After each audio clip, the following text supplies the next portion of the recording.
One, two, three. We're live now. Hello, this is your boy, the Omega Katana, and here is the famous, and welcome to the Omega XIII Dimension Podcast. I'm your host / General Omega, and this is my host, the upcoming author of Combat XSeed, and the book I always quote, don't support those that hate you. Brian, here. You're up. Sorry about that. Just really excited. I can tell. Yes. Yeah, hey, folks. I'm Brian Niemeier, Dragon Award winner, best-selling author of Don't Give Money to People Who Hate You, and the Comet Frame XSeed series. Right now I'm doing an Indiegogo campaign for the first book and the second series in XSeed saga, Comet Frame XSeed S. So if you like what you hear, your patronage would be greatly appreciated. Oh, thank you. So basically, thanks for coming on the show today. And the reason why I wanted to interview you is because you're a book author, and I wanted to ask you questions: why you became a book author, why you love to write stories. Like I used to love writing stories, but I kind of got burned out over time. But I just want to get our viewers inspired to learn from you and whatnot, and how you do things, as well as chat about other things of interest as well. Well, I can't beat that. Yeah. One thing I've noticed as I go along in my career path is that there are basically two kinds of writers. There are those who really have one big thing to say, and they will spend years, sometimes decades, perfectly polishing that one magnum opus, and then they get it off their chest and they're done. Right? You see that with Black Beauty. Yeah, or even on the other side, authors like Patrick Rothfuss who write one big breakout hit and then really can't follow it up, can't really catch lightning in a bottle again. And on the other side there, on the other end of the spectrum, there are guys like Nick Cole or Chris Kennedy who are just they probably wrote a book while we were having this conversation, right? The pulp speed guys. So, you just need to figure out which kind you are, but really nowadays it's the second type, the guys who don't need to wait for their muses, who treat writing like a business, no differently than a plumber approaches installing a sink or a carpenter approaches building a house, right? It's my job. You guys pay me and give me a living to do what I love. So I'm really duty bound to do it. And that's why I do it now. As for how it got started, I really didn't have a choice. It's because I actually got disemployed by witches at what was supposed to be the first real job in my career. So it was just this perfect storm, right? I just got out of school. I just landed a job on my career track. And because I stood up for my religious convictions, they found a weaselly way to separate me from employment there, let's say. Yeah. So eliminate the competition. Yeah, and so I was basically blacklisted in my original field, which is super tight-knit. Everybody knows everybody. So I really can't go back. I'm like, okay, well, what else do I have? Well, I've always loved telling stories, and I've been a game master. I play tabletop role-playing games. That's interesting. I always wanted to get into that. Well, we can get into it right now. Yeah, probably really soon though. But thanks for but really, I heard stories about people getting blacklisted due to religious beliefs and their personal beliefs.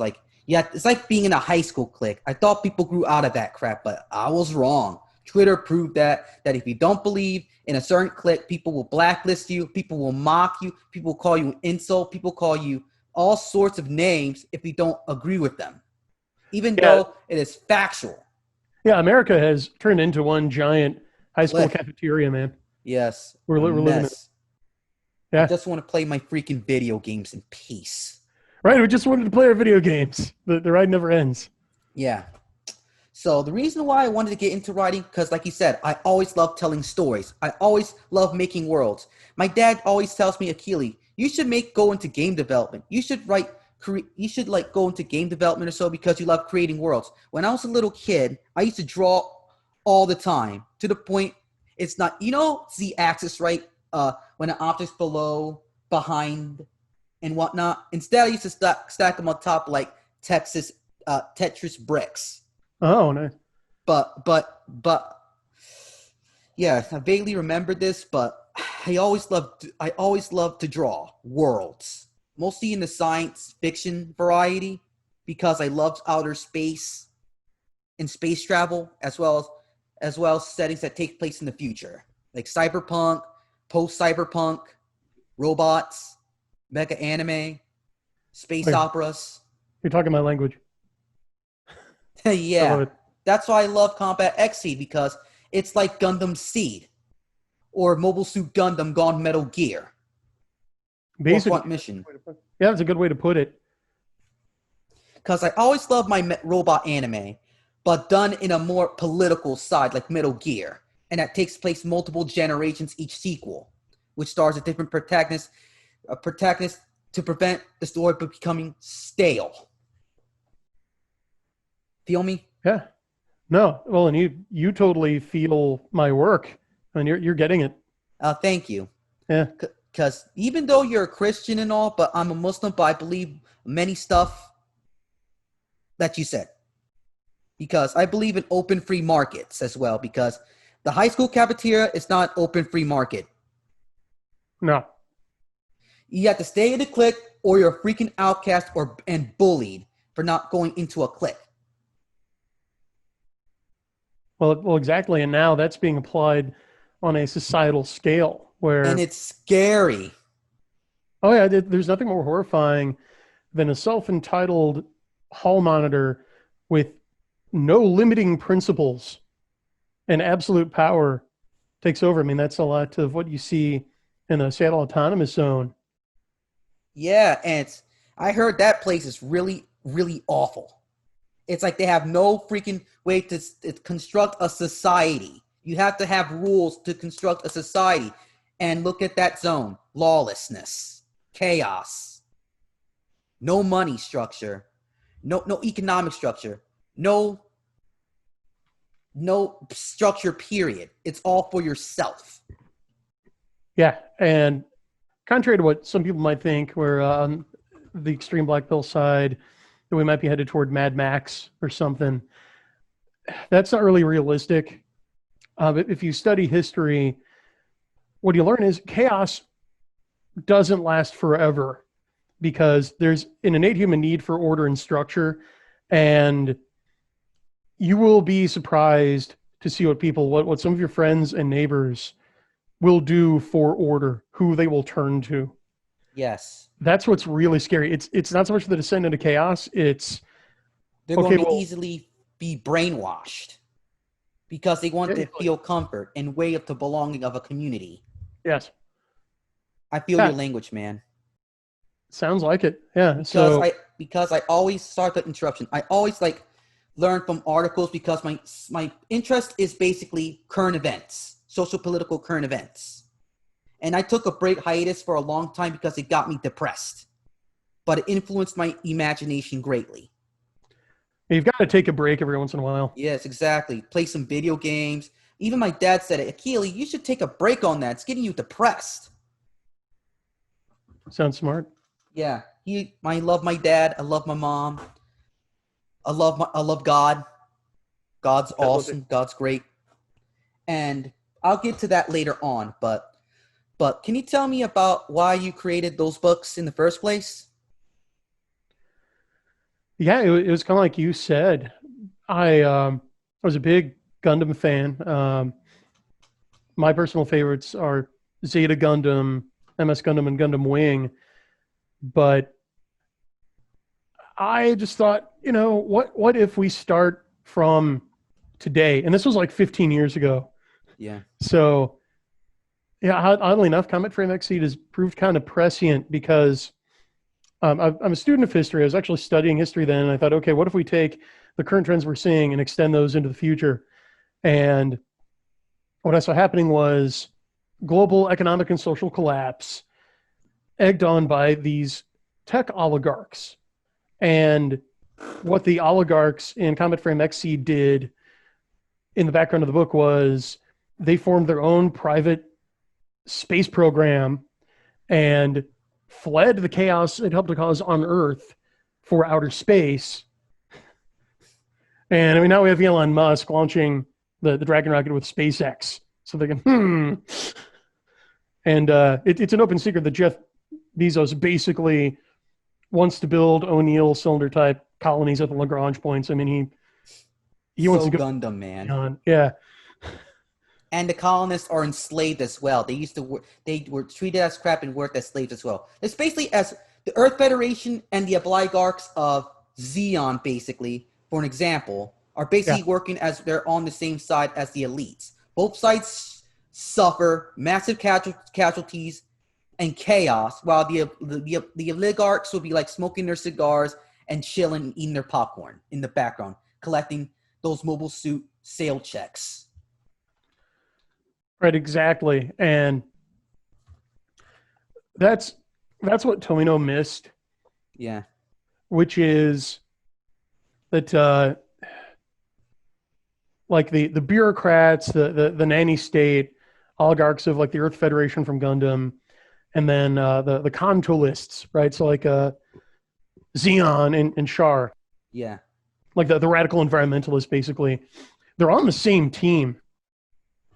They're really the same guys. So I thought, okay, well, what if we took that concept and ran with it? And so I ended up with an inversion of Mobile Suit Gundam with the first XSeed book, where it's actually the space colonies who stay developed and keep technologically advancing while Earth degenerates and actually falls into another dark age where warlords take over and most nations disintegrate into independent city-states. So when life in the colonies stabilize, they're able to use their superior technology and cohesion to come and actually dominate the Earth. So instead of the Earth Federation ruled from Earth, oppressing the colonies, in Comet from XSeed, it's the tech oligarchs in the colonies and their successors oppressing the grounders on Earth. Yeah. That's really cool. I really love I started reading your book, Combat XSeed, and I love how it's structured and basically how each character operates in its story. It's like a more realistic take if we manage to get space colonies on in real life. Well, thanks for saying so. That's what I was going for. Yeah.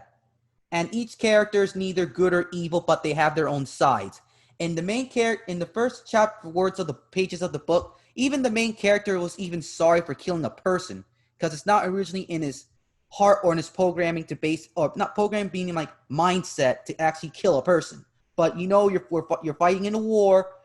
You got to do whatever it takes to survive. Yeah, I don't really go in for the trope that every hero is a sociopath.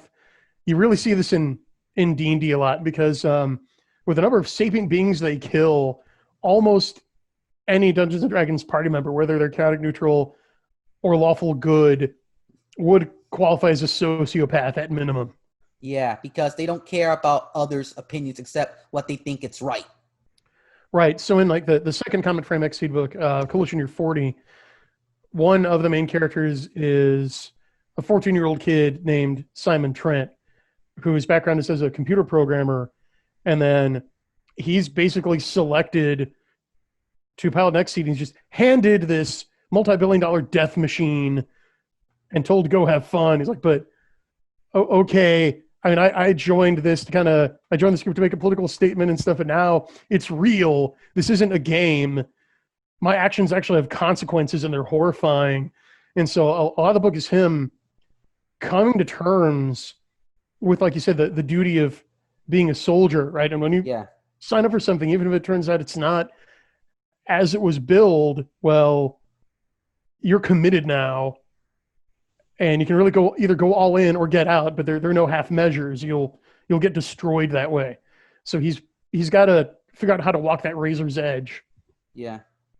Even though your feet are bleeding in the outside, as I'm just saying that for a saying. It's like basically a deconstruction of the real robot anime genre that Mobile Suit Gundam established, but put into a more realistic way.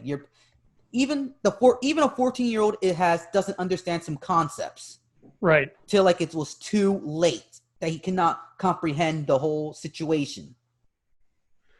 Right, and I'm wary of deconstructions, and I think what he said is somewhat valid, but I prefer both and approach, because here's the problem with deconstruction style literature up to this point. Like, I'm thinking of Watchmen and Neon Genesis Evangelion in particular, right? So what those two properties did was they deconstructed the superhero and then the mecha genre respectively. And people forget that the point of deconstruction of exercises like that is to figure out what makes a genre tick, right? So dissect and find out why it works, and then use that information to make it better. But they forgot to put Humpty Dumpty back together. So they basically killed the genre. You ever heard of a show called a magical girl show called Madoka Magica? It did the same thing what Eva did.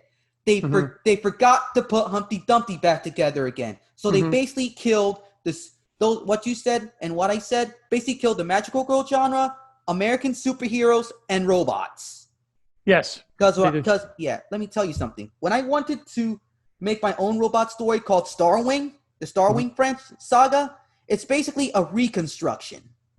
Right. It's like a celebration, and it's a more realistic take on those tropes.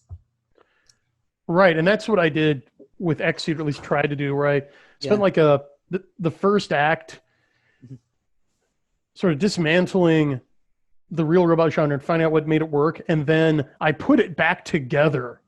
Yeah. In order to get past the dead end that like Eva devolved it to. Yeah. Yeah, I'm almost in tears, but I'm holding them up. But because we need more reconstructions instead of deconstructions. Like in American comic books, thanks to Watchmen and the 90s, Americans don't know how to write superhero stories anymore. No, we really don't know how to write stories anymore, period. I was having a conversation with a really bright friend of mine, and he pointed out how again and again you see a similar theme in big Western properties, whether it's video games or movies or TV shows. And it's that they can't do the redemption arc anymore because they don't believe in forgiveness. They don't believe in mercy because, well, as my other book, Don't Give Money to People Who Hate You, points out, they're a fanatical death cult. And they are death cult.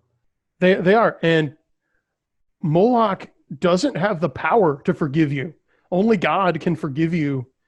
But they just keep sacrificing to him, hoping that, well, this time it'll work. No, and he's happy to to drink all the blood they offer him, but he can't forgive them. Nope. They went far astray. You can continue. Yeah, no, good point. But you see it again and again, like the J.J. Abrams Star Trek movies. Yeah.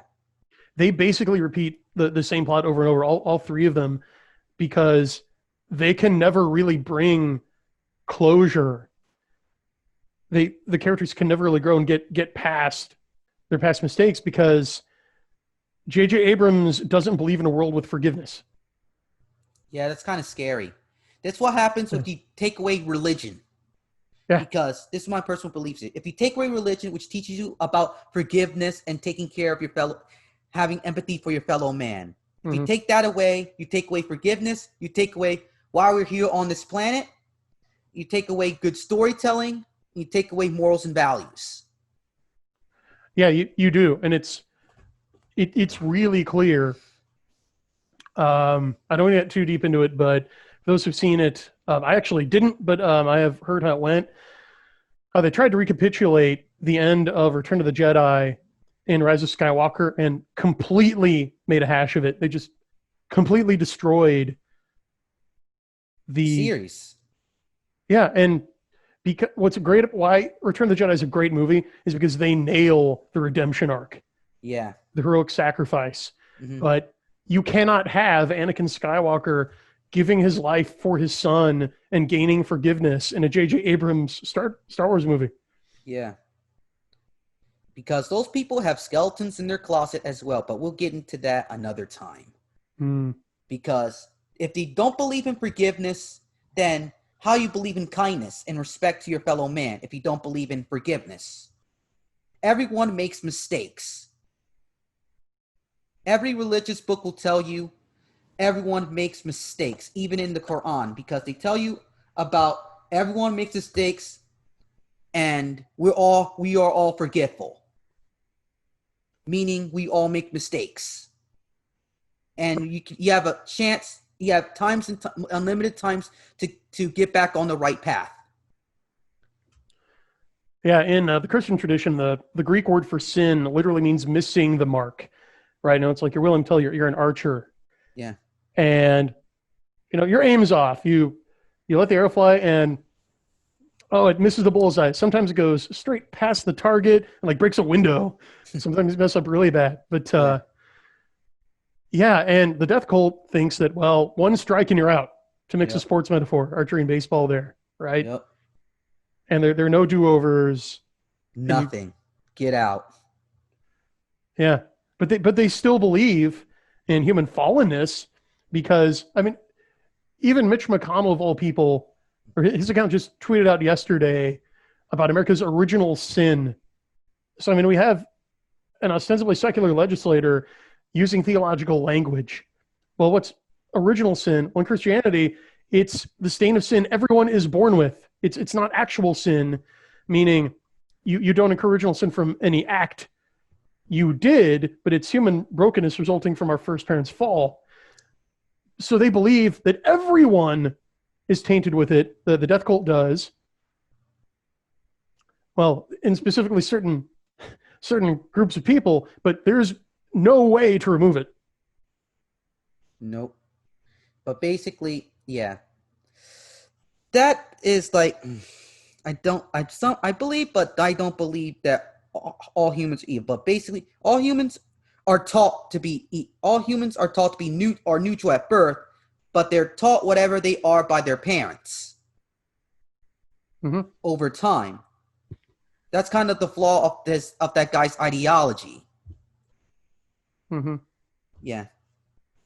And besides, it's really cool about that. But basically, in that one book, don't give. Always miss that one topic title up. Let me just pick it up real quick. And yeah, go ahead. Title is. It says it really big on the cover. Yeah, don't give money to people who hate you. Basically, it means is that they treat you like crap. These big companies don't really give a fudge about you, the consumer that gives life to these companies. Money is like blood to a company. And yet, they treat their customers, the people who give them life, like garbage because we, at the end of the day, want a good product. We want to be entertained. We want to be so our kids get into it and make fans and make more money. But due to the fact they don't know, they cannot understand forgiveness.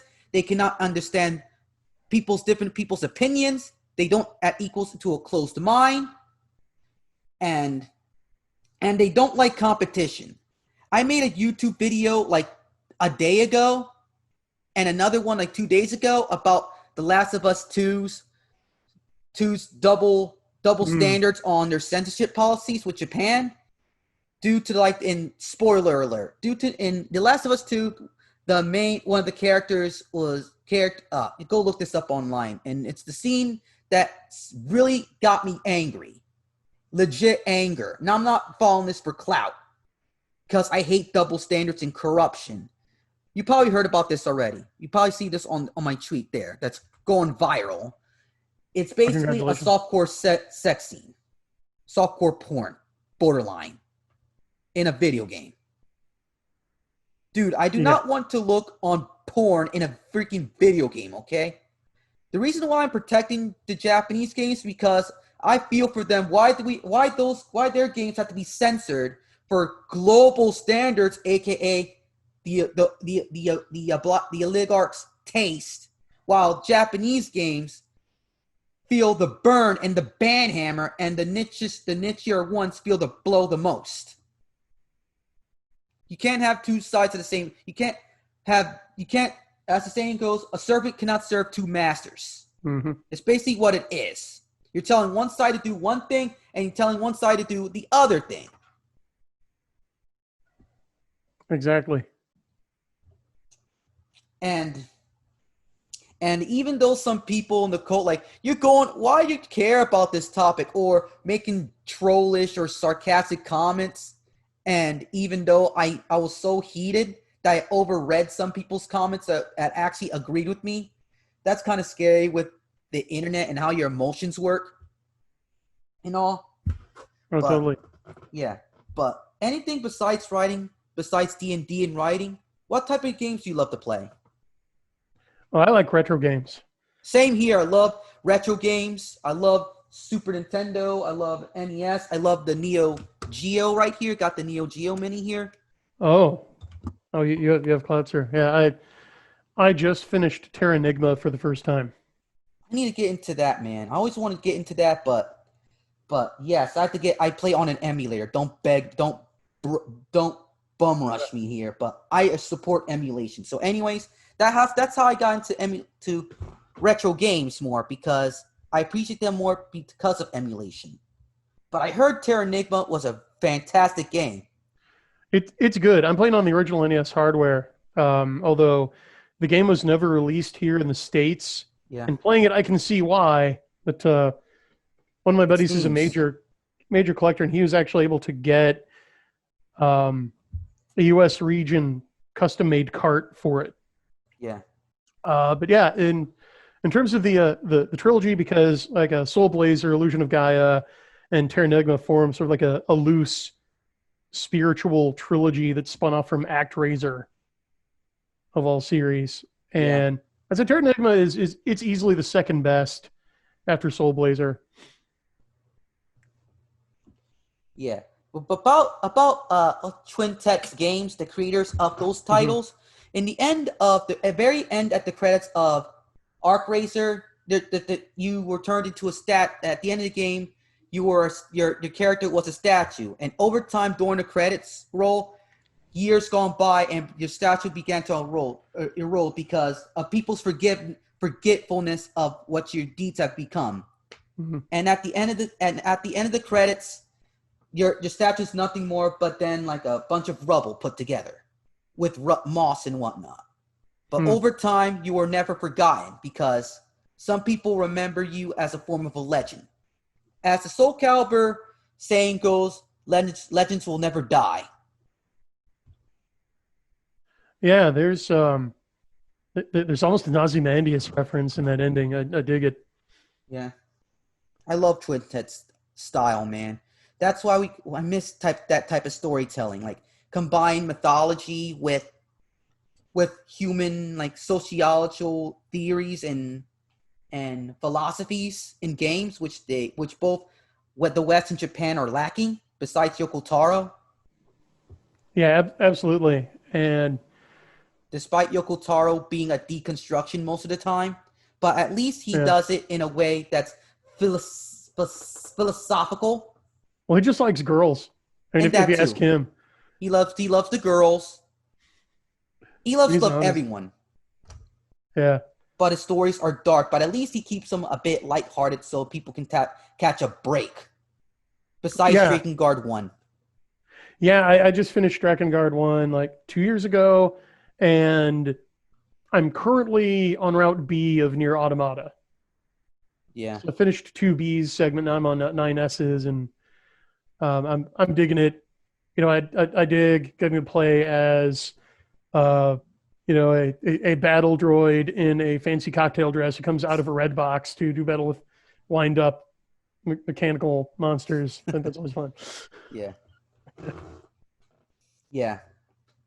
My type of games, I said retro games. I love 2D fighting games. I love Shrumps. I love RPGs. I love Ace Combat. I love Sonic the Hedgehog.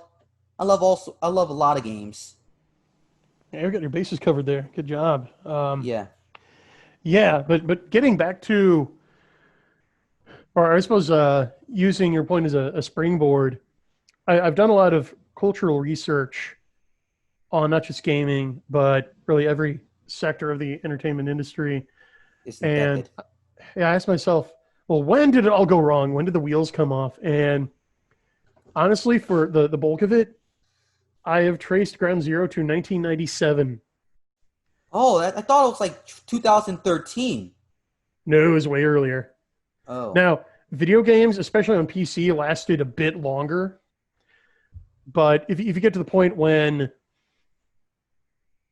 the creativity, like the well really ran dry, Yup. and a lot of these negative trends that have left pop culture a blasted hellscape, like they really converged. So 97 was when auto-tune was introduced to the music industry.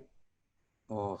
That's when we got auto-tune, and also Pro Tools became really big. Mhm.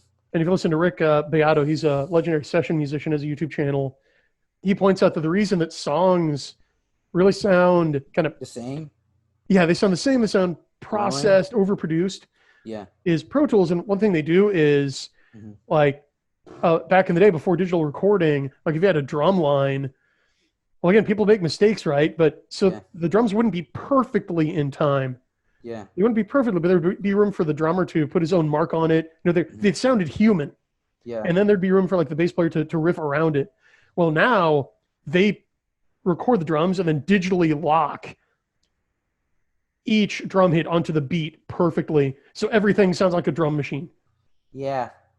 You know, even though your type of genre isn't like funk or disco music, at least it sounded more human because back in the day you heard like Forget Me Not by Patricia Rushen and you hear the or the Boogie Oogie Oogie song, you hear like the bassist like jamming and whatnot. You don't even hear the bassist anymore. Don't know why people hate the bassist. Yeah, I mean, there's certainly nothing like Peter Hook from New Order who would play bass leads on as many songs as not. Yeah, you never hear a bass lead anymore, certainly.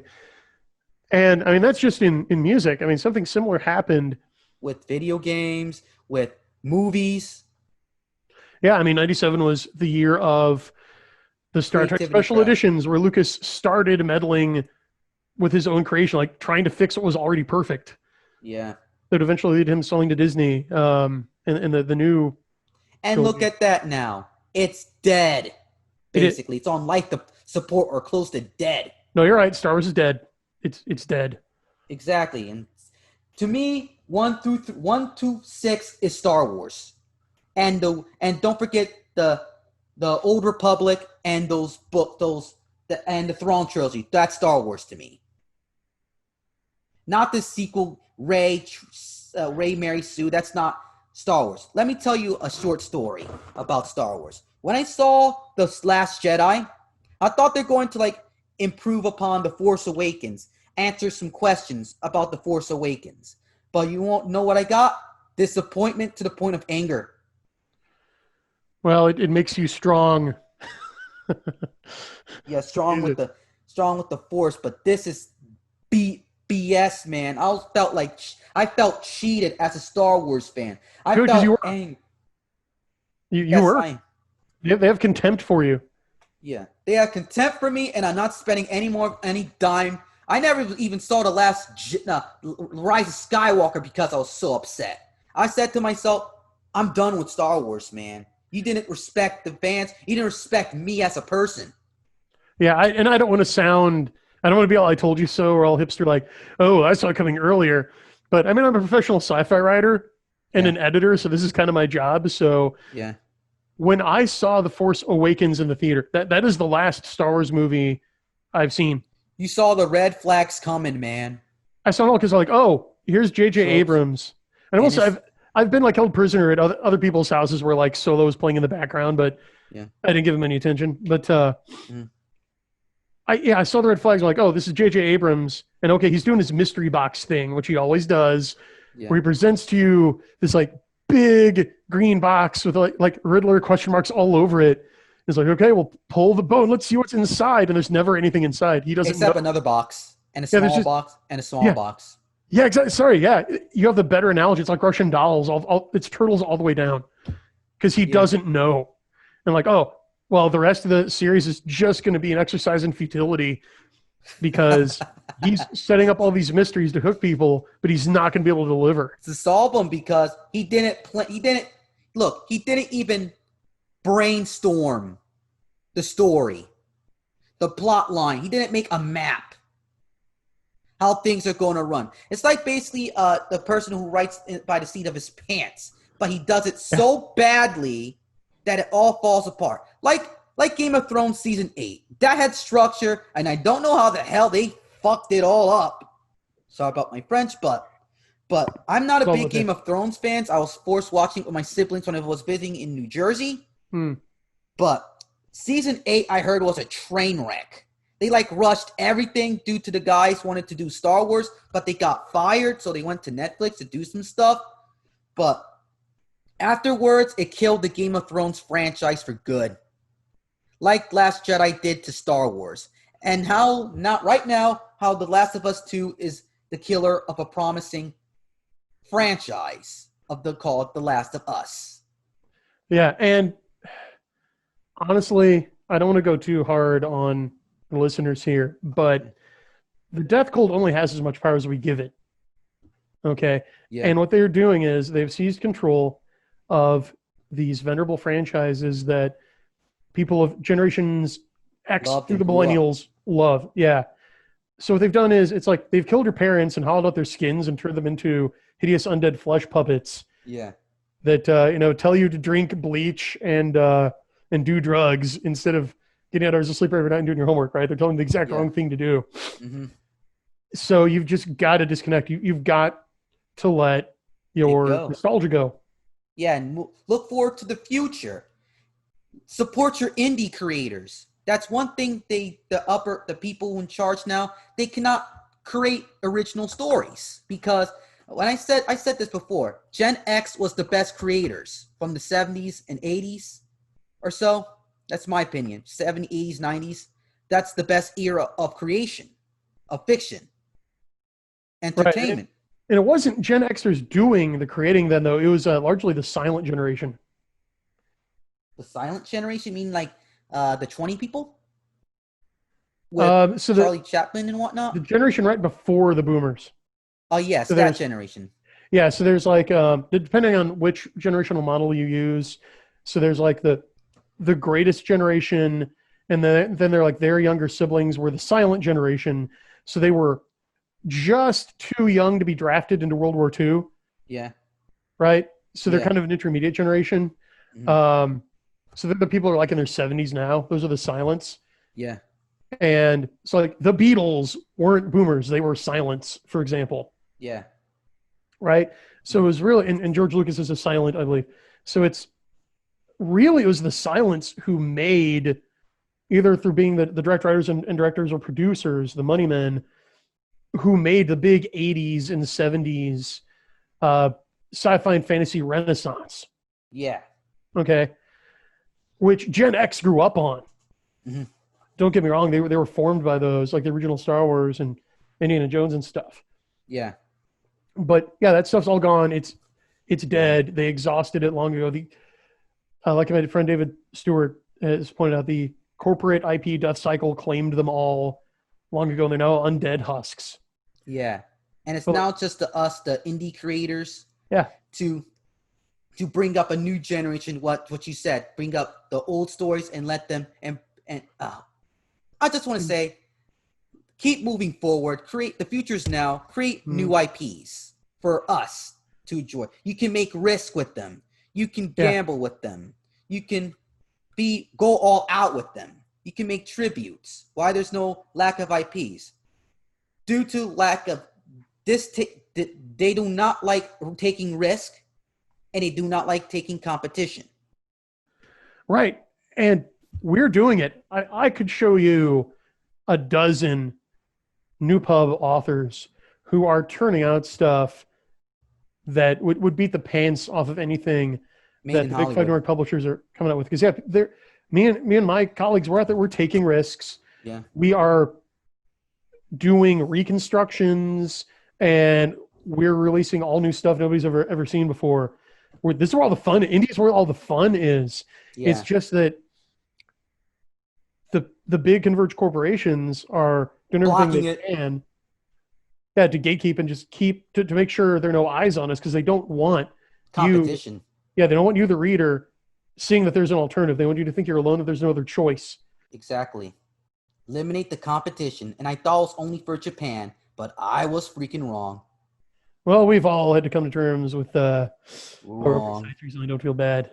It was wrong, but we have to create no choice but to create our own stuff. That's why I made this podcast. Besides, I want to share my interests. I want to also give awareness to indie creators like you and people who are like us who want to create more stuff. Mm-hmm. And the like, but yet they're getting gatekeeped, they're getting blocked, they're getting interference to the point of perverting our own work to be corporate acceptable, which I hate. Well, thank you for doing this. We desperately need it. My pleasure. It's just starting out now. It's no corporate. It's a nonprofit organization. And if it goes big, it's a nonprofit organization that all funds will go to expenses on better equipment and improvements to the podcast. That's the way to do it. You got to spend money to make money sometimes. The key is knowing which money to spend. You got to spend money to make money, and things don't come cheap either.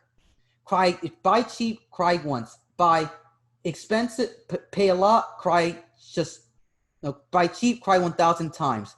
Yeah. Buy expensive, just cry once because it's just the price. Right. Yeah. Got to think of things in terms of a cost per use. Yeah. Everything is cost. It's worth the cost. Even sacrifices is the price to pay for. Even though I used to work at a McDonald's, it's the price for me to getting that $500, $400 checks every 2 weeks. I had to leave at home at like 6 or like 7 or so to reach my job. It's like an hour bike ride away. Work from like 8 p.m. to 4 a.m. in the morning, which is sacrificing sleep. And you have to deal with customers. You have to deal with annoying supervisors or bosses, I call them, and suck it up so you can get that paycheck. That's a price you have to pay for. Yeah, I remember when you could use the word boss just before this HR speak permeated everything. Yeah. I still call him boss. Who gives a crap? Yeah. Confucius was right. We're overdue for a rectification of names. Yeah. You can't call anything by its real name anymore. Yeah. People are pansies. They cannot speak up. It's a form of control. It's a form to control the resources.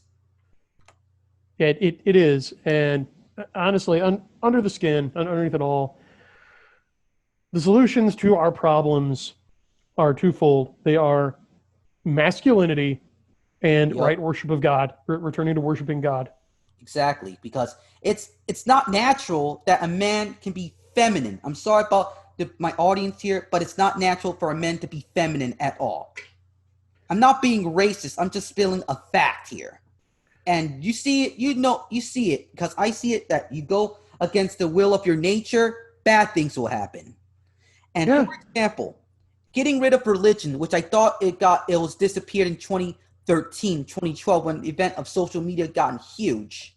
People say, let's get rid of religion. It's like restricting our freedoms. Guess what happened? Chaos ensured. Yeah, now really internet atheism is over. It's a pet rock. It was a movie of the week. It was a t-shirt. It's really gone. I've studied the worldwide census data, and atheism is the fastest shrinking affiliation on Earth. Yeah. For one thing, because they're not replacing themselves, and the easiest way to propagate your religion is to have kids and bring them up in the faith. But also they're depressed too. They're lost. They're depressed, and emotions took over your mind. Are you still there? Exactly. Yeah, I am. Can you hear me? Yes, I can hear you. Saw you going like your mic's. You're moving far away from your mic, and you can't even hear yourself. Oh. Yeah, I love this mic. This Snowball Blue mic here. Only paid like $45 on it. Worked like a charm. Great. That's why. Yeah. Yeah. No, Pay, you're exactly. right. Pay money to make money. Get the joke, yeah. Love capitalism. It's a fruit that keeps on giving. You just have to take care of it. But yeah, getting back to what you were saying. Yeah, the fedora tippers, right? The big brain Nietzsche crowd. They were really pawns of the death cult because, as I pointed out, you called it the high school clique, right? Yes. Well, the high school clique doesn't allow any competition, so in the end, there are only two choices. You can either join them or be exiled to the outer darkness. Yeah. And I've been saying for years that, well, look, these atheists, these secularists, they're not going to let you live in your shiny, sexy, godless utopia. Okay, that is not in the cards for you. There is no future where that happens. So you're either going to have to join the death cult, or you're going to have to get with the true God, and you're going to have to get right with God. And from what I've seen, it's already starting. I mean, and most of them are choosing the death cult. Yeah, because of power and influence. Like it's like choosing material value rather than your own beliefs and customs. Like It's like it's disgusting how if you don't join them, they eat you up like they eat those they don't agree with. Like yesterday's trash. Yeah, exactly. And they made themselves susceptible by walking into the trap of this radical individualism where, oh, well, I can decide what's good for me. The purpose of my life is just to exercise my will, completely divorced from any concept of external good, right? So the measure of right and wrong is inside me. It's subjective. Well, then what does that radical individualism get you? It gets you atomized and cut off from support and alone, where like you don't have a family around you. You don't have a neighborhood around you. You don't have your faith. Yeah, you don't even have your kids because some of them don't believe in having a family. And then you get picked off. It is super easy for a highly organized group like the cult to just swallow you up or pick you off. Yeah. And that's what they're doing. Yeah, it's sad if you don't join them. Look at JonTron for being truthful, even though some parts I don't agree with. At least he's standing up to what he believes in. From YouTubers to the small guys like us. And who gives a crap? It's not like how you heard those trope in a story that it looks all nice and enticing in the outside, but you go on the inside, it's all ugly and hideous looking. It's like that one Tower of Babel in Final Fantasy V, where you go into this nice tower, and then over time, one of the characters starting to get suspicious, and then when you go into a certain part of the tower and trigger a certain event, it turns into its true form, an ugly, grotesque beast. Yeah, it's like an illusion. Yes. Yeah. Or being enticed by a space parasite, fooling a queen that due to her fault husband vanished or died, and the former queen of a peaceful nation that was once peaceful and loving turns into a complete sociopath and evil due to the brainwashing of that one creature. You know what I'm talking about, right? Chrono Trigger? Yeah. Yes. Total classic. It is. Love that game. Love how there's multiple stories for each character and they merge into one. They still don't know how many endings there are. I heard there like 5 or 7 endings of that game. Oh, they're way more than that. I think they're on at least 21 now. People are still discovering endings of that game. Yeah. Holy shit. Chrono Trigger is the best game ever. Man, thanks, Steel. It's right there at the high points. Right there in that I call that the high 90s sweet spot of gaming. So you had Super Nintendo. Let me get into that. You brought up a point. I referenced that in the video.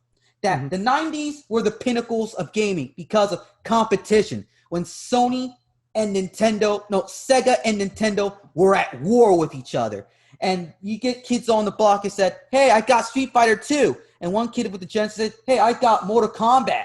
Yeah. And this one kid said, I got Sonic the Hedgehog in Streets of Rage. The other side says, I got Mario and Final Fight. And the list goes on and on. I got Shining Force and Phantasy Star. The one side says, I got Final Fantasy. I got all these RPGs, Final Fantasy, Lufia, Donkey Kong. Yeah. Exactly. And they know this too. Back in Japan, they were like creating games also not with competition, but also with limitations, with sprites and what they can put in their games. They began doing more creatively with MDIs and sprites. And from the start of the Super Nintendo generation to the end of the Super Nintendo generation, the sprites were a big difference. You see a big change. Yeah, 3D was a mistake. Exactly. Yeah, and there's a book you need to read, Console Wars. Have you ever heard of it? Vaguely. Who's it by? Oh, I can't remember the name. I had him on Geek Gab when I was still coasting that. You got fired over that too. No, I didn't get fired from it. Blake J. Harris. Blake J. Harris? I'll look him up. Blake J. Harris. Yeah. Yeah, Console Wars. And he actually went and interviewed guys like Tom Kalinske and Steve Race, who were at Sega of America, like during Genesis versus Super Nintendo. They're like the generals. They were. So he tried to tell both sides, but Nintendo is a really closed corporate culture. Yeah. So he didn't get a lot of people from Nintendo to talk to him. I think he might have talked to like Howard Lincoln and Howard Phillips and stuff, but he talked to basically everyone from Sega. So you get a lot of Sega's point of view on it, but it's still pretty fair. Yes. And it's fascinating because you learn that Sega was in the lead for a while there. They actually managed to become number one in the U.S. for a bit. In the U.S. Sonic the Hedgehog. Yeah, Who moves that fast as Sonic? Stop it, interruption. Who moves as fast as Sonic the Hedgehog back in the day? No one. Continue. Right. Yeah. And so they were on those heights. So a lot of people are left asking, well, what happened? Because I mean, Sega isn't even in the console market anymore. The Dreamcast was their last console. Bernie Stolar. Well, and it was all really Console Wars puts most of the blame on Sega of Japan. Oh yeah, because they were rough. It was so bad at Sega Japan that once per blue moon, that I heard rumors of Yuji Naka leaving to Sega of America for a bit because he did not like their choices back then. It was restrictive.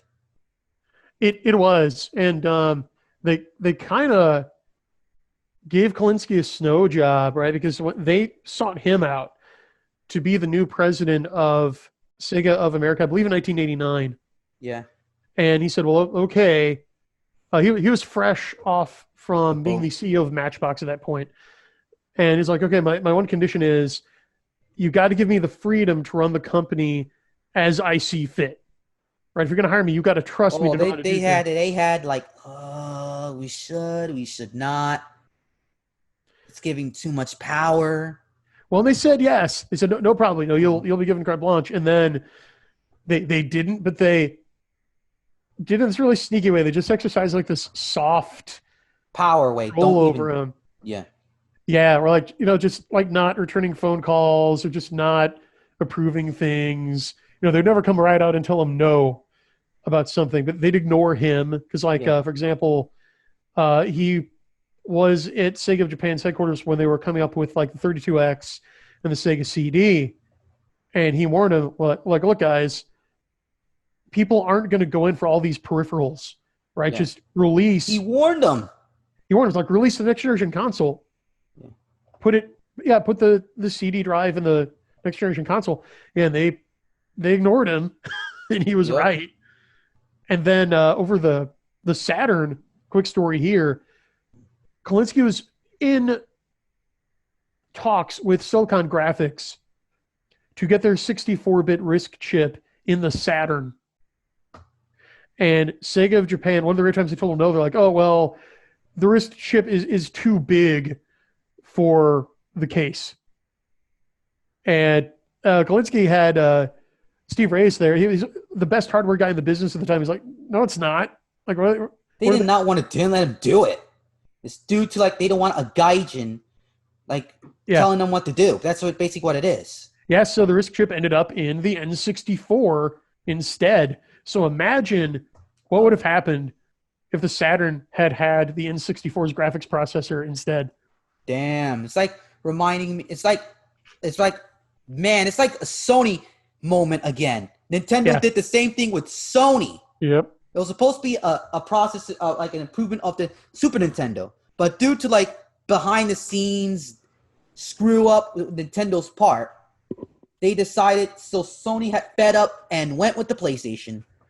Yeah, they go over that in Console Wars in the book because Olaf Olofsson was kind of the liaison between Sony and Nintendo in the US. Yeah. And I think it was at the 1993 Consumer Electronics Show in Chicago. Yeah. Where he first found out it was at the Nintendo's big demo there where they were supposed to unveil the Nintendo PlayStation brought to you by Sony, right? And instead, Nintendo announced, well, we're partnering with Philips for our CD-ROM technology. And looked at what happened. Yeah, and that was when Sony decided, okay, well, if you're going to snub us publicly, we're going to take the PlayStation on our own. And look, they created their own monster. And even Kolinsky with Sega, he tried to warn them. And guess what? It took the Dreamcast, but it was too freaking late. Oh, the Dreamcast is such a tragedy because it is a great console. Yeah, they did everything right, but it was just too late. Yeah, they were selling like 10,000 units a day, and finally they couldn't catch up with the deck. So instead, they went out of the console market to save their business. But at least they did not become like an SNK, which was a tragedy back in 2000. Yeah, due to like horrible business decisions. They didn't make a console game division with SNK, so they relied on their Neo Geo hardware, and the Neo Geo 3, Hyper Neo Geo failed. And other sorts of business decisions kind of made the Neo SNK bankrupt. To like 2 years later, it became Playmore. Go watch my previous podcast episode with a YouTuber by the name of Neo Geo Now. He specializes in SNK Neo Geo content. Go check him out. I think I know a guy who would appreciate that. So yeah. Yes, it was a tragedy for SNK fans. But now they're starting to go back now. But that's the best part of gaming. People pushed their limits. People felt passion. People cared for their customers that were loyal to them. Exclusives meant something for a console. But it was always these oligarchs, the executives that ruined shit. For everyone. Yeah, it was guys who didn't care about the medium. Yeah. From both Japan and the U.S. Oh, well. Let's sit on the grass and tell sad tales of the death of kings, right? I mean, in a way, that's a nostalgia trap of its own. Yeah. But we still got the games. We still have the games. Yeah. We still have our heads. Yeah. You got emulators. Yeah. So it's about, again, like my buddy David Stewart has said, it's trying to relive those experiences is a fool's errand, but it's about trying to bring those experiences into the present. Yeah. We need more of that. Like tributes, like Combat XSeed, like your love of Mobile Suit Gundam and Metal Gear. Yeah. Or indie stories, like people like some people who try to like capture the feel and charm and tropes of shoujo mangas and battle shonens. They're trying to capture that feel and charm. Like with project like Neo Caesar that specializes in black like manga and anime, but in their own format, like basically their own version, like their own tribute to Japanese anime in that sort of style, their own way, their own style, which I appreciate as well. Yeah. We need more of that too. That's why I wanted to get a hold of all creatives, because we have a potential to grow even bigger than Hollywood. Oh, there's a ton of potential. Armies, yeah. But as you said, they don't want any competition. So they always feel in the trap I don't feel represented. Dude, check out Noir Caesar. They have wonderful stories made by people of color, and with our badass, with good artwork, good stories, and a wonderful representation of the medium that you love. Or go into alternative sources or create your own. If you feel so depressed at today's medium, you can make a parody of it, or better yet, you can make a reconstruction tribute of it. Right. And I see artists working their fingers to the bone out there who, in a just world with a functional pathway from obscurity to the big time, I mean, these guys should be A-list authors and game devs and hosts of primetime news shows. Yeah. But they're just they're languishing obscurity because they won't bow to the click. Exactly. We make our own media. We don't have to rely on the mainstream. Just support your local podcasters network. Support your local networks and help them grow from there. I scratch your back and you scratch mine. We'll share the resources. We don't need no big man telling us what to do and what to think. Hello? Yeah. No, I was just basking in your gorgeous rant there. Yeah, I learned that. That's how I learned that from people from my how I read from those socio-political current events and whatnot, and how people write on Twitter that go into that stuff. Trust me, I'm not the smartest or the richest guy here, but I do mostly do that stuff for a hobby. Yeah. Thank you. I really appreciate that comment. I really do. Well, no, hey, look, it's important for people to know their limitations, and if you're just doing something as a hobby, that is great. Yes. I mean, you could have a scene without hobbyists. Yeah. About that, yeah. Continue. Yeah, but we need creatives, we need hobbyists, we need critics, and we need fans. Yeah. It's an ecosystem. Yeah. Exactly. We need our own ecosystem. We don't need an established ecosystem that it's way disconnected with its audience. That's what the problem is. People still thinking of that. We just create our own, get a pencil, get Microsoft Word or Abby Word, and start typing your ass off. If you're good at drawing, get a sketch pad, get a pencil, start drawing. Yeah, get off the bench and in the game. It's never been a With better time. There's never been a better time to get started. Yes. If you're not good at those two, start a podcast and support your local indie creators. Don't go with the big leagues. Wait till those when you get a bit bigger, but still go with voice actors if you want to go big. But anything else, start with your indie creators and let it have an audience on its own from there and let it grow and support. Yeah, and if nothing else, just don't give money to people who hate you and support people who just want to entertain you. Yeah. Exactly. Don't give money to those that hate you. I always use that quote.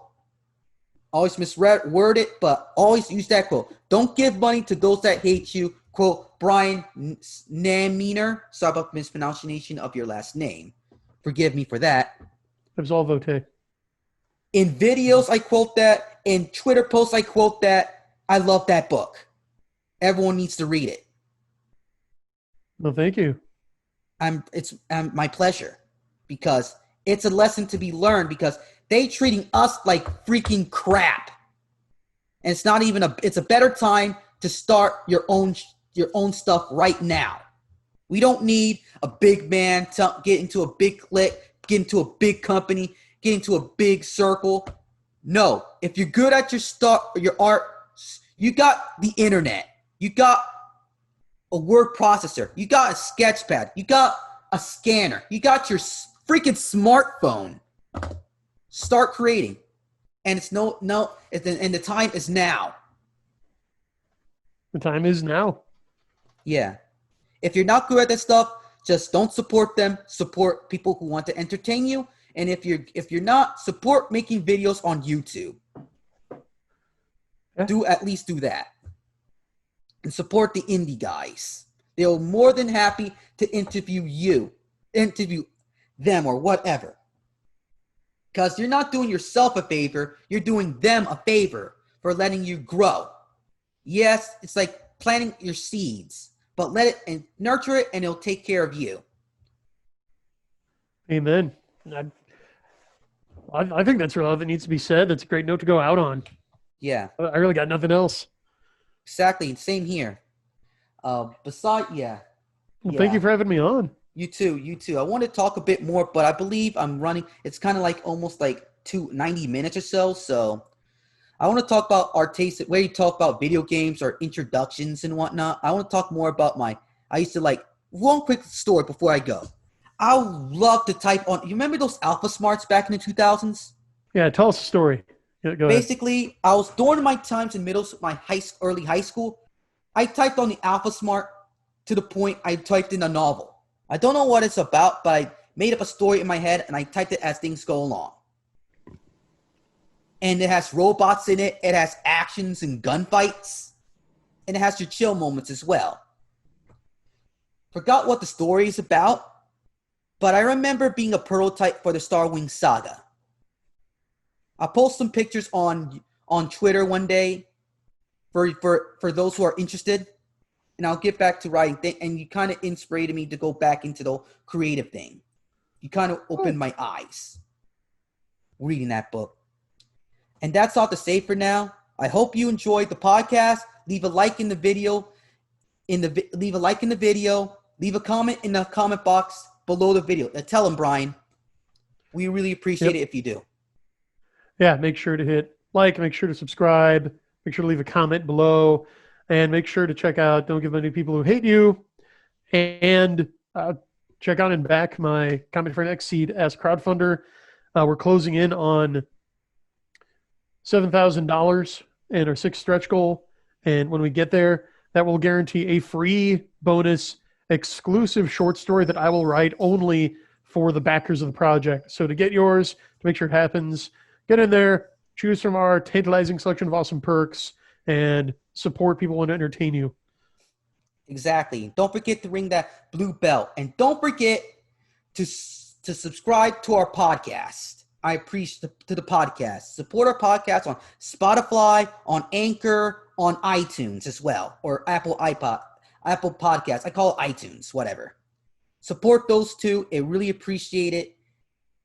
And I leave links below the video for both of our content so you can support us.